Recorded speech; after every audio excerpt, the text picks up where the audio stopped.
The Conjuring. අද අපි බලන්න යන්නේ හොරර් ලෝකයේ බිහි වෙච්ච ලොකුම යුනිවර්ස් එකක් ගැන දැනගන්න. The Conjuring කියන කතා මාලාවේ අපිට හම්බ වෙනවා එඩ්හා ලොරෙන් කියන හොල්මන් ගවේෂකයෝ දෙන්නා. මේ දෙන්නා Conjuring කතා මාලාවේ අවසන් වෙනකම්ම කතාවේ ඉන්නවා. මේ Conjuring කතා මාලාව සැකසීලා තියෙන්නේ සත්‍ය සිදුවීම් ගණනාවක් ඇසුරෙන්. අපිට මුලින්ම හම්බ වෙනවා ඇනබල් බෝනික්කම. මේ බෝනික්කට පණ එනවා කතාවේදී. ඕගොල්ලන්ට දකින්න පුළුවන් මේ කතා මාලාව බැලුවොත් Conjuring එකේ ඇනබල් බෝනික්කා කැබිනට් එකක් ඇතුළේ ඉන්නේ. ඊට පස්සේ කොහොම හරි එළියට ඇවිල්ලා යම් කිසි සිදුවීම් මාලාවක්ම වෙනවා බෝනික්කා ඇතුළේ. ඇනබල් බෝනික්කා හසුරුවන්නේ මේ බෝනික්කා සේකේ නිවසේ මියදී කෙනෙක් විසින්.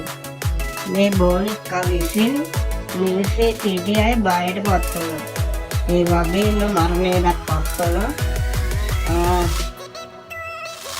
ඉතින් මේ ඇනබල් බෝනික්කාගෙන් පස්සේ අපිට කතාවේදී හම්බ වෙනවා බුර්කාවක් ඇඳගත්ත ගැහණියක් හම්බ වෙනවා.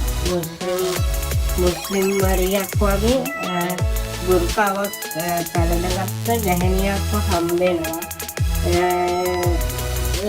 ඒ ගැහණිය දායකත්වයේ දෙනවා Conjuring කතාවට. ඊට පස්සේ මේ කතාවලගේ ත්‍රාසය බීපී වැඩි කරන්න මෙම ගවේෂකයන් දෙන්න එඩ්හා ලොරෙන් කියන ගවේෂකයන් දෙන්න විශිෂ්ට ලෙස දායකත්වයක් දක්වනවා. කතාව දිගටම ඇදගෙන යන්න ඔවුන් දායක වෙනවා. හරි. ඊට පස්සේ Conjuring කතාවේ සාර්ථකත්වය මෙම ගවේෂකයන්ට වගේම රංගනයෙන් දායක වුණු හැමෝටම තියෙනවා. ඕගොල්ලෝ බැලුවා නම් තේරෙන්නේ නැති කතාව කොච්චර සාර්ථකද කියලා. ඒ කියන්නේ ත්‍රාසයේ බීපීද ඕනිම දෙයක් තියෙනවා කතා මාලාවේ. ඒ වගේම කුතුහලයකුත් තියෙනවා. හරි. ඒ සියල්ලම නිසා සාර්ථකත්වය ලැබිලා තියෙන කතාවට. ඉතින් Conjuring කතා මාලාව බොක්ස් ඔෆිස් වල වැඩිම වාර ගණනක් සාර්ථක වූ කතාවක් හැටියට ජාත්‍යන්තර වශයෙන් පිළිගැනීමක් තියෙන කතාවක්. හරි. ඉතින් ඔබට මේ Conjuring කතාව ගැන මොකද හිතෙන්නේ? ඒ වගේම එහි සාර්ථකත්වය ගැන මොකද හිතෙන්නේ? එහි දායක වෙච්ච අය ගැන, ගවේෂකයෝ ගැන,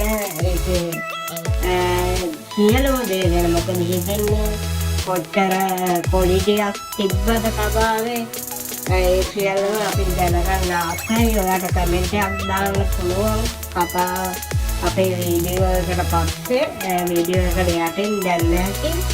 ඉතින් මේ වගේ වීඩියෝ තවදුරටත් බලන්න අපේ සුබිරාතරංග channel එක subscribe කරන්න කියලා ඉල්ලනවා. අනිවාර්යෙන් මතක ඇතුව එහා පැත්තේ තියෙන bell icon එකත් ඔබලා වීඩියෝස් එක ටච් එකේම දිගටම බලන්න ඉන්න කියලා ඉන්නවා. ඉතින් අපි මේ වගේ ලස්සන වීඩියෝ එකකින් ආපහු හම්බ වෙනවා.